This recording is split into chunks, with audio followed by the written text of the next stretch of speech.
आप देख रहे हैं एसके टीवी। दोस्तों, ग़ज़वा हिंद क्या है? क्या ग़ज़वा हिंद हो चुकी है? अगर नहीं हुई तो ये कब होगी? क्या हिंदू और मुस्लिम की किसी जंग को ग़ज़वा हिंद कहा जाता है, या फिर ये जंग जालिम और जाबिर हुक्मरानों के ख़िलाफ़ लड़ी जाएगी? क्या ग़ज़वा हिंद का टाइम आ चुका है? क्या आज का मौजूदा पाकिस्तान भी हिंद का हिस्सा है? क्या ग़ज़वा हिंद में पाकिस्तान ख़त्म हो जाएगा और यहाँ एक बहुत बड़ी इस्लामी रियासत कायम हो जाएगी?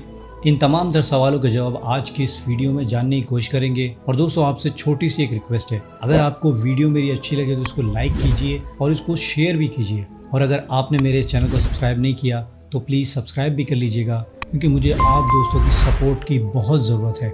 जज़ाकल्लाह।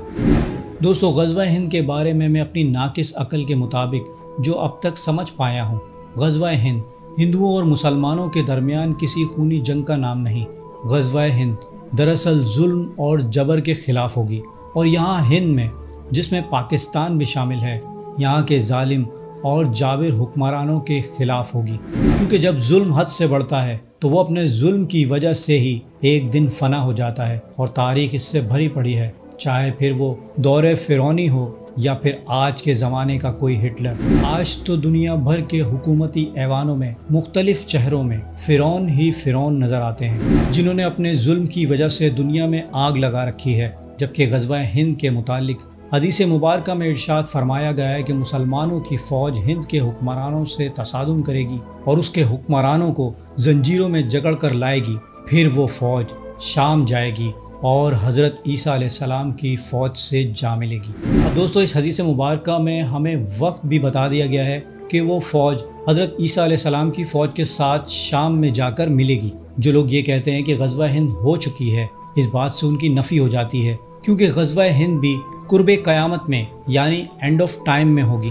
और ग़ज़वा हिंद मुसलमान शुरू नहीं करेंगे, इसकी शुरुआत भी वो लोग करेंगे जिन्होंने अखंड भारत बनाने के सपने देखना शुरू कर दिए हैं। क्योंकि इंडिया में एक इदारा कायम किया गया है जो ये समझता है कि हम पाकिस्तान और बांग्लादेश को फिर से मिलाकर रीयूनियन ऑफ इंडिया कर सकते हैं। और ये सोच कश्मीरी हिंदू मुफक्किर मार्कंडे काटजो की है, जिसके लिए बाकायदा एक इदारा कायम किया जा चुका है, जिसे IRA यानी इंडियन रीयूनिफिकेशन एसोसिएशन कहा जाता है, जिसके फाउंडर जस्टिस मार्कंडे काटजो हैं, जिसकी बुनियाद उन्होंने 2 अप्रैल 2017 को रखी। इस इदारे का मकसद बहुत सिंपल है। वो चाहते हैं कि पाकिस्तान और बांग्लादेश को दोबारा से इंडिया का हिस्सा बना दिया जाए, ताकि इंडिया की रीयूनिफिकेशन हो सके।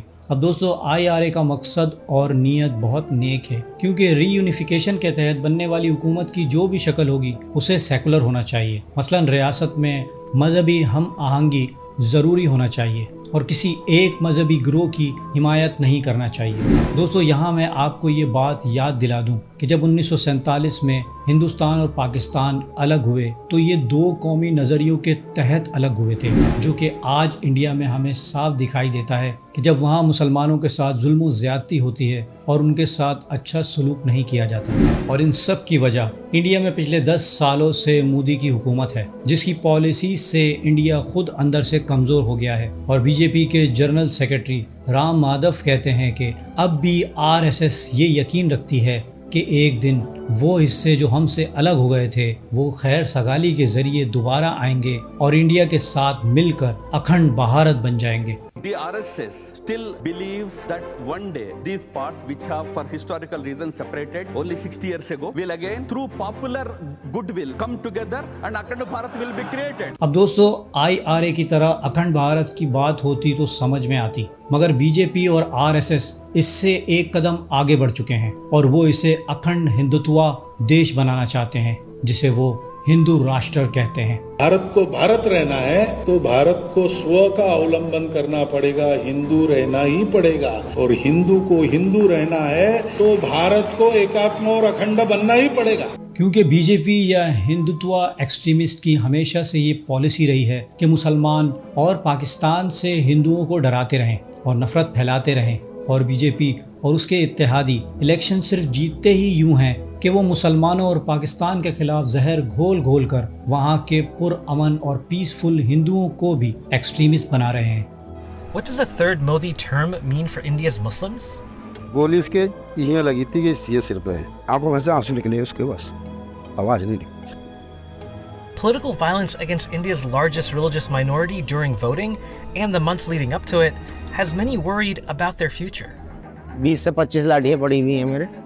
बहुत बेदर्दी से मार रहे थे वो लोग, जैसे किसी जानवर को घेर के मारते हैं। Just a few weeks before elections began, Prime Minister Narendra Modi called Muslims infiltrators.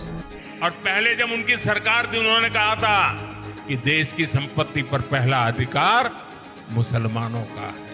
और इन पॉलिसीज से इंडिया को बहुत नुकसान होने वाला है, जबकि पिछले 20 सालों से इंडिया पर पाकिस्तान की तरह कोई बड़ा क्राइसिस नहीं आया। और इन 20 सालों में पाकिस्तान में एक्सट्रीम किस्म की दहशतगर्दी होती रही और 20 सालों के अंदर पाकिस्तान में हुकूमती इस्तेहकाम भी ना आ सका। जबकि आज इंडिया पर पाकिस्तान की तरह कोई क्राइसिस नहीं है और आज के टाइम में इंडिया के ऊपर 100 लाख करोड़ का कर्जा चढ़ चुका है। दोस्तों इमेजिन तो करिए 100 लाख करोड़, जिसकी वजह से 140 करोड़ की आबादी वाले मुल्क के हर एक इंसान पर 1 लाख रुपए का कर्जा चढ़ चुका है। और ये खबर और रिपोर्ट 10 महीने पहले की है। इंडिया में बेरोजगारी और गरीबी पाकिस्तान से भी ज़्यादा है। कभी कभी मन करता आदमी की जाए गंगा मैया में विसर्जित हो जाए, क्या करे, फिर भी आदमी उसी उम्मीद जो मम्मी का मुंह भैया का चेहरा देख के रुक जाता है। 101 East investigates how India is grappling with being the most populated country in history. बस फ़र्क इतना है कि इंडिया अपने 5 साला लोन प्लान पर 7% ब्याज या इंटरेस्ट देता है, जबकि पाकिस्तान अपना इंटरेस्ट इंडिया से 3 गुना ज़्यादा अदा करता है। यानी पाकिस्तान का इंटरेस्ट 21% के आसपास है। इसलिए पाकिस्तान में महंगाई और बेरोज़गारी बढ़ रही है। जिस तरह के पाकिस्तान में क्राइसिस आते हैं, इस तरह कोई एक क्राइसिस भी अगर इंडिया में आ गया तो अंग्रेज़ इंडिया से भी पाकिस्तान की तरह 3 गुना ज़्यादा लगान वसूल करेंगे। गोरी चमड़ी वाले अपने बाप के सगे नहीं होते। दुगना लगान तो आप लोगों को देना ही पड़ेगा। और यकीन मानिए इंडिया की खोखली होती इकोनॉमी एक क्राइसिस भी बर्दाश्त नहीं कर सकती। और बीजेपी की अखंड भारत की पॉलिसीज इंडिया को कैसे शाइनिंग इंडिया से डार्केस्ट कंट्री में तब्दील कर देगा ये किसी को मालूम भी नहीं। और बीजेपी और आरएसएस की हिंदुत्व पॉलिसी के चलते इंडिया में अमन का मसला बन जाएगा। और आज 9 जून को जब मैं ये वीडियो रिकॉर्ड कर रहा हूँ तो नरेंद्र मोदी तीसरी मरतबा इंडिया के प्राइम मिनिस्टर बन चुके हैं और उन्होंने अपनी औद सेरेमनी में पाकिस्तान को छोड़कर तकरीबन अपने तमाम पड़ोसी ममालिक को इनवाइट किया। इस बात से आप ये समझ सकते हैं कि मुस्तकबिल में मोदी पाकिस्तान से मज़ीद ताल्लुकात ख़राब करेगा। इवन के मोदी ने पाकिस्तान के ख़िलाफ़ जल्द एक जंग शुरू करनी है, क्योंकि इस वक्त जो पाकिस्तान के हालात हैं वो अंदरूनी तौर पर बिल्कुल अच्छे नहीं हैं। और यही मोदी साहब के लिए एक सुनहरी मौका है अपने अखंड भारत के सपने को पूरा करने के लिए। लेकिन एक मिनट, क्या हो अगर आपके पड़ोस में आग लग जाए तो उस आग की तपिश आपको भी महसूस होगी। हो सकता है वो आग फैलते फैलते आपके घर को भी जला डाले। जबकि इंडिया के एक बहुत काबिल और इंसानियत का दर्द रखने वाले साबिक प्राइम मिनिस्टर अटल बिहारी वाजपेयी के गोल्डन वर्ड्स हैं, आप अपने दोस्त तब्दील कर सकते हो मगर अपने पड़ोसी नहीं बदल सकते। मगर मोदी के मुसलमान मुखालिफ एजेंडे ने ही उसे इंडिया का तीसरी मर्तबा का प्राइम मिनिस्टर बनाया है। और हिंदुत्व एक्सट्रीमिस्ट लोगों को ये याद है कि मोदी मुसलमानों के साथ क्या कर सकता है और गुजरात में मुसलमानों को किस बेदर्दी से उसने शहीद कर डाला था। और अगर मोदी ये ना करता तो वो पीएम तो क्या किसी राज्य का सीएम भी नहीं बन सकता था, क्योंकि हिंदुत्व एक्सट्रीमिज्म में आपकी सीवी में ये दर्ज होना लाजमी था कि आपने गुजरात में कितने मुसलमानों को जिंदा जला डाला। और आज इंडिया में मोदी की पॉपुलैरिटी कम हो चुकी है और इंडिया के लोगों ने उनकी पॉलिसी को रद्द कर दिया है और वो पिछली बार की तरह मेजॉरिटी भी हासिल नहीं कर सके।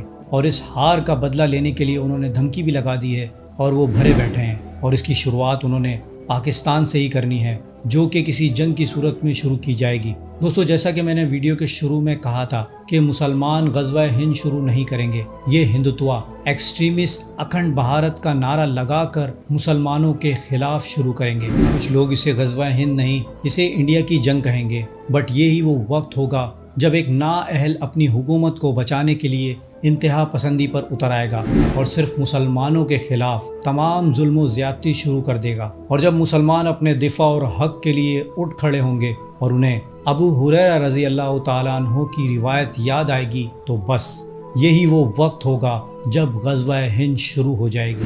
दोस्तों, गज़वा हिंद में पाकिस्तान भी शामिल होता है और आप सल्लल्लाहु अलैहि वसल्लम के दौर में जो हिंद हुआ करता था वो दरियाए सिंध तक के मशरिक़ की तरफ सारा का सारा हिंद कहलाता था और दरियाए सिंध के मगरिब की जानिब सारा का सारा खुरासान हुआ करता था। तो जब हिंद में मुसलमानों पर बेहद जुल्म किया जा रहा होगा तो अल्लाह सुब्हानहू व तआला खुरासान से अपनी फ़ौज निकालेगा और जब वो हिंद में दाखिल होंगे तो और भी मुसलमान उसमें शामिल होते चले जाएंगे जो गज़वा हिंद करेंगे और यहाँ के जाबिर और जालिम हुक्मरानों को जंजीरों में जकड़ डालेंगे और यहाँ मुसलमानों की एक अजीम खिलाफत कायम कर देंगे। अल्लाह सुब्हानहू व तआला से दुआ है कि कुफ्र के तमाम शैतानी और दज्जाली कामों से हिंद के मुसलमानों को महफूज फरमाए, आमीन।